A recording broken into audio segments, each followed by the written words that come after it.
साथियों नमस्कार। आप सभी का इंग्लिश कैंपस पर स्वागत है। मध्य प्रदेश लोक सेवा आयोग इंदौर द्वारा असिस्टेंट प्रोफेसर वैकेंसी 2025 का नोटिफिकेशन कल यानी 30 दिसंबर को जारी कर दिया गया। इसमें हम देखेंगे तो अलग अलग विषयों के लगभग 950 पोस्ट जारी किए गए हैं। ठीक है, सारे विषयों का अलग अलग विज्ञापन जारी किया गया है। सेवा शर्तें, रेगुलेशंस, फॉर्म भरने की एज लिमिट और फॉर्म भरने की डेट वगैरह सबकी सेम है। जैसा कि कैलेंडर पहले ही जारी हुआ था कि 3 चरण में एग्जाम होना अलग अलग विषयों का, उसी हिसाब से विज्ञापन जारी हुआ है और विज्ञापन में हर विषय में मेंशन कर ही दिया गया किस विषय का एग्जाम डेट क्या होगी, तो उसके हिसाब से 3 चरणों में सब्जेक्ट बट गए हैं। चूँकि नियमावलियाँ सेम है तो हम किसी एक विषय का विज्ञापन उठा के पूरा नियम पढ़ लेंगे कि क्या है, फॉर्म कब से शुरू हो रहा है, एज लिमिट वगैरह क्या है, रिजर्वेशन का क्या मसला है, तमाम चीज़ें उसके हिसाब से देख लेंगे। और अलग अलग विषयों के हम पोस्ट भी देख रहे हैं कैटेगरी के हिसाब से, किस कैटेगरी में किस विषय में कितनी सीटें हैं। इसमें कुछ सामान्य बातें ये हैं कि जैसे कि निगेटिव मार्किंग इस बार से शुरू हो रही है।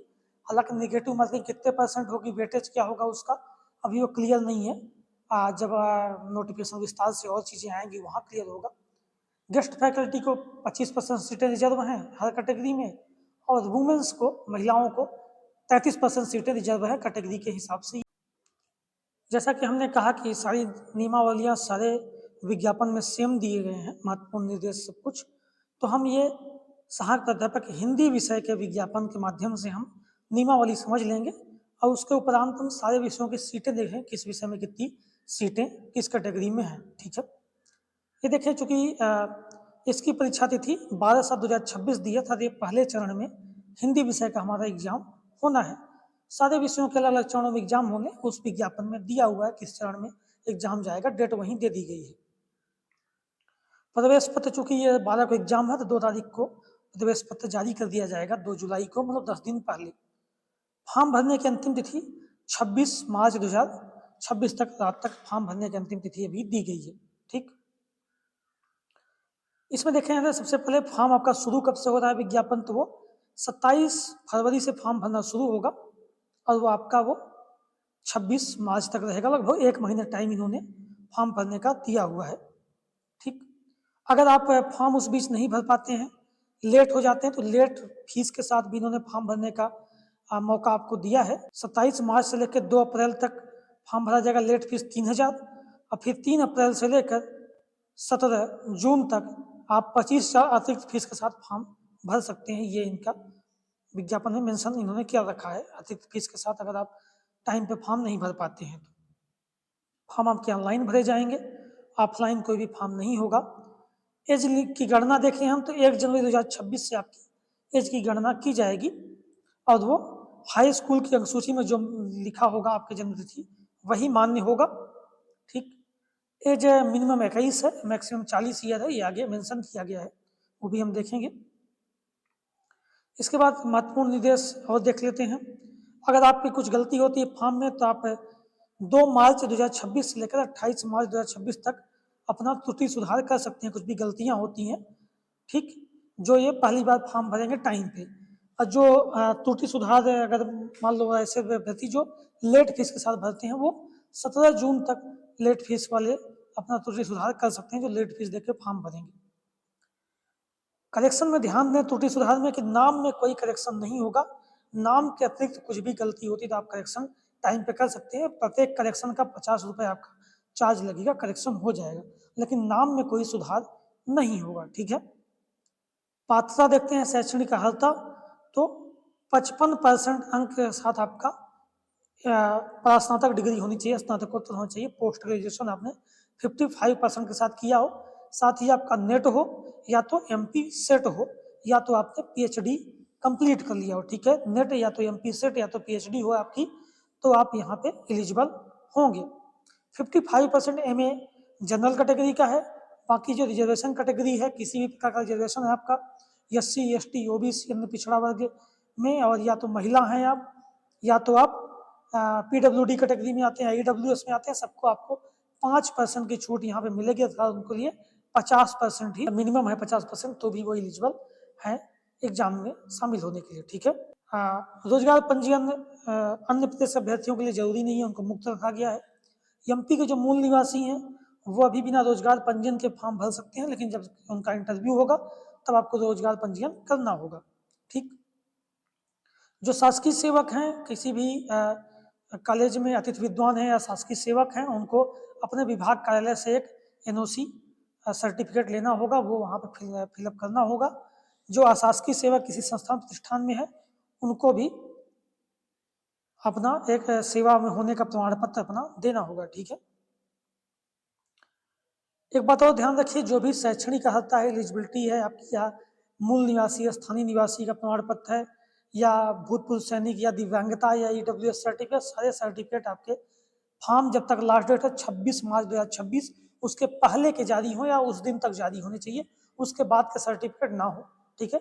26 मार्च 2026 तक के आपके सारे सर्टिफिकेट होने चाहिए, उसके बाद के हैं तो आप उसमें एलिजिबल नहीं होंगे। जो विलंब शुल्क के साथ आवेदन करेंगे उनके भी सबके 26 मार्च तक के ही सारे डॉक्यूमेंट हों। ठीक है। परीक्षा आपकी, परीक्षा केंद्र आपके इस बार 4 ही हैं, इंदौर, भोपाल, जबलपुर और ग्वालियर, 4 परीक्षा केंद्र आपके रहेंगे। और ओएमआर सीट पर, मतलब ऑफलाइन ओएमआर पर गोला पेंटने वाला आपका एग्जाम होगा। ठीक। प्रवेश पत्र आपके जिस चरण में से 10 दिन पहले आपका दे दिया जाएगा और वो वेबसाइट पे आएगा आपका। अदर स्टेट के जो बच्चे हैं उनको सिर्फ पेपर उनका इंदौर में होगा, ये भी ध्यान रखें। अदर स्टेट वालों को 4 ऑप्शन नहीं है, उनका पेपर इंदौर में होगा। बाकी बच्चों के लिए 4 ऑप्शन भरेंगे, उसके हिसाब से कैटेगरी जो भी आप पहले प्रेफरेंस देंगे वहाँ आपको मिल जाएगा। जो पूरा परीक्षा की नियमावली देखें तो परीक्षा 2 चरणों में है। एक में लिखित परीक्षा, मतलब ऑब्जेक्टिव पेपर में एग्जाम होना है, एक इंटरव्यू होना है। दोनों का प्राप्तांक के हिसाब से श्रेणीवार कैटेगरी के हिसाब से आपका चयन किया जाएगा। और लिखित परीक्षा में कितने अंक मिले, इंटरव्यू में कितने मिले, वो सब चीज़ें वैकेंसी क्लियर होने के बाद ही आपको दिखाया जाएगा। वैकेंसी में जो सीटों की संख्या है वो आयोग कभी भी बढ़ा सकता है, घटा सकता है, वो उसके ऊपर निर्भर करता है। ठीक है। हिंदी विषय में रिक्त पदों की जैसे हम संख्या देख लेते हैं तो इसमें रिक्त पद हैं टोटल, यूआर के 15 हैं, एससी के 9, एसटी के 11, ओबीसी के 16, ईडब्ल्यूएस 6, टोटल 57 सीटें हैं। इसमें 25% सीटें हर कैटेगरी में गेस्ट पर रिजर्व हैं। जैसे यूआर में 15 में 4 सीटें हो गई, एससी में 2, एसटी में 3, ओबीसी में 4, ईडब्ल्यूएस में 2 सीटें। मध्य प्रदेश की मूल निवासी महिलाओं के लिए यूआर में 5 है, एससी में 3 है, एसटी में 4 है, ओबीसी में 6, ईडब्ल्यूएस में 2। दिव्यांगजनों के लिए 3 सीटें रिजर्व हैं। ठीक है। चूंकि 87 और 13% वाला मसला मुख्य भाग और प्रावधिक भाग वाला मसला कोर्ट में है, तो उसी हिसाब से इन्होंने सीटें भी दी रखी हैं। मुख्य भाग में टोटल 49 है और प्रावधिक भाग में टोटल 8 सीटें हैं, जो कि ओबीसी और जनरल के बीच मामला फंसा हुआ है। आरक्षण के लेकर ध्यान दें विशेष की आरक्षण केवल यह मध्य प्रदेश के मूल निवासियों को मिलेगा। अदर स्टेट वाले बच्चे जनरल में जाएंगे, वो किसी कैटेगरी को, जैसे हिंदी में है तो युवा की सीटें देखें तो गेस्ट और महिलाओं को हटा देते हैं हम, 5 4 9 सीटें, तो 6 सीटें बचती हैं युवा की, जिसमें अदर स्टेट वाले फॉर्म फिलअप कर सकते हैं। ठीक। पद का विवरण आप जानते ही हैं, राजपत्रित द्वितीय श्रेणी का पद है, अस्थायी पद है। वेतन 57,700 से आपका ये का बेसिक पे है, लेवल 10 की नौकरी होती है। ठीक है। हमने शैक्षणिक अर्हता की बात करी। हिंदी के साथ सह विषय भाषा विज्ञान है, लिंग्विस्टिक से भी अगर आपने एमए किया है तो आप हिंदी में फॉर्म फिलअप कर सकते हैं। आयु सीमा हमने बात ही की थी, 21 वर्ष मिनिमम है, मैक्सिमम 40 वर्ष है। आयु की गणना आपकी 1 जनवरी 2026 के हिसाब से की जाएगी। अगर 21 वर्ष के हो चुके हैं तो आप एलिजिबल हैं, 40 वर्ष से ज़्यादा है तो आप एलिजिबल नहीं है, लेकिन 5 वर्ष की छूट जो कुछ लोगों को दी जाएगी। ठीक है। जो रिजर्वेशन कैटेगरी में उनको दी जाएगी। नियुक्ति की जो परीक्षा विधि है वो 2 वर्ष रहेगी। ठीक है।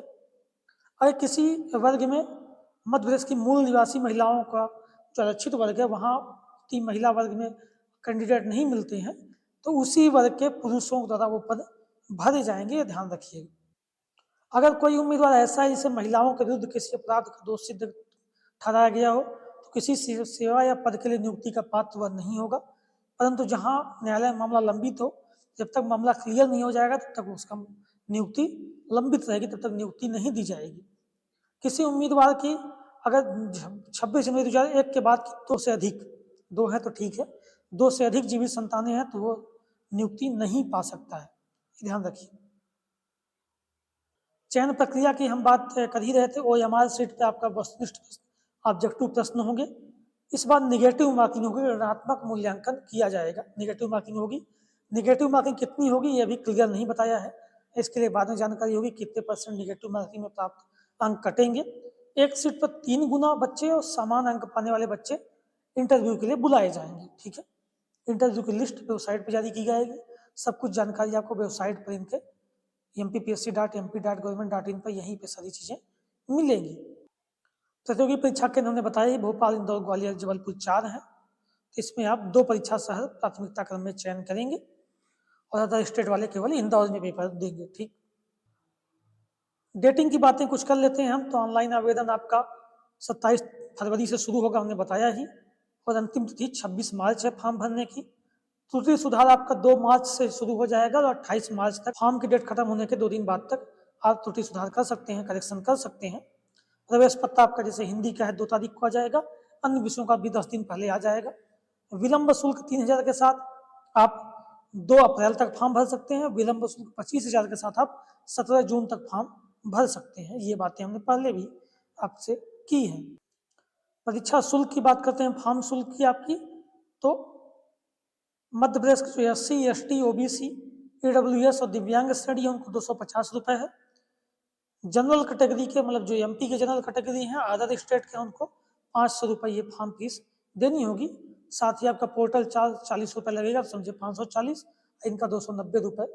अन्य जो रिजर्वेशन कैटेगरी उनको आपको फॉर्म फीस लगनी है। ठीक, इन्होंने नीचे मेंशन किया कि परीक्षा योजना पाठ्यक्रम यथाशीघ्र आयोग की वेबसाइट पर जारी किया जाएगा, अर्थात परीक्षा का पूरा सिलेबस वगैरह और कैसे क्या पैटर्न होगा, कुछ बदलाव अगर होता है तो यह वेबसाइट पर जारी किया जाएगा, तब हम इसको देखेंगे। ठीक है, तो ये सारी जानकारियां हैं, सारी जानकारियां सभी विषयों पर लागू हैं। अब हम देख लेते हैं किस विषय में कितनी सीटें हैं। सीटों का विवरण है, इसमें हम कैटेगरी वाइज सीटें देखेंगे। हिंदी हमने बात कर ही ली। इंग्लिश में देखिए, युवा में 15 है, SC 9 है, ST 11, OBC 15, EWS 6 और टोटल सीटें 56 सीटें हैं यहाँ पे। संस्कृत में देखें, युवा में 9 है, SC में 5 है, ST में 7 है, OBC में 10 है, EWS में 3 सीटें हैं, टोटल 34 सीटें हैं। ज्योग्राफी देखिए, युवा में 20 है, SC 12, ST 15, OBC में 20 है, EWS 7 सीटें, टोटल 74 सीटें हैं। हिस्ट्री में युवा की सीटें 21 है, SC की 12 है, ST की 15 है, OBC 21 है, EWS की 8 सीटें, टोटल 77 सीटें हैं। साइकोलॉजी में युवा में 4 सीटें हैं, SC की 3 है, ST की 4 है, OBC की 5 है, EWS की 2 है, टोटल 18 सीटें हैं। लॉ में देखिए तो युवा की 8 सीटें हैं, SC 4 सीटें, ST 6 है, OBC 8 है, EWS 3, टोटल 29 सीटें हैं। जियोलॉजी में युवा में 3 है, SC 1, ST 1, OBC 2, EWS 1, total 8 सीटें हैं। यौगिक साइंस में युवा में 1 सीट है और OBC में 1 सीट, टोटल 2 सीटें हैं। कॉमर्स में देखें आप तो युवा की 25 है, SC में 15 सीटें, ST में 19 है, OBC में 26 है, EWS में 9 है, टोटल 94 सीटें हैं। पॉलिटिकल साइंस में युवा में 17 है, SC में 10 है, ST में 12 है, OBC में 17 है, EWS में 6 सीटें, टोटल 62 सीटें हैं। इकोनॉमिक्स में युवा में 23 सीटें हैं, SC में 13 है, ST में 17 है, OBC में 23 है, EWS में 8 सीटें, टोटल 84 सीटें हैं। सोशियोलॉजी में जनरल 13 सीटें हैं, SC में 8 है, ST में 10 है, EWS 3 है, OBC 15 है, टोटल 49 सीटें हैं। फिर हम देखते हैं फिजिक्स में तो 40 सीटें युवा में है, SC में 24 है, ST में 29 है, OBC में 40 है और EWS 12, टोटल 145 सीटें हैं। केमिस्ट्री में युवा में 44 है, SC में 26 है, ST में 32 है, OBC 44 है और EWS 14, टोटल 160 सीटें हैं। इस प्रकार अलग अलग विषयों में टोटल 949 सीटें ये टोटल हैं हमारे पास सीटें। ठीक है, रूल रेगुलेशन सभी के लिए सेम है, वो मैंने आपको बता ही दिया। बाकी चीज़ें परीक्षा योजना जब आ जाएगी और पाठ्यक्रम तो हम उस पर बात करेंगे। ठीक, धन्यवाद।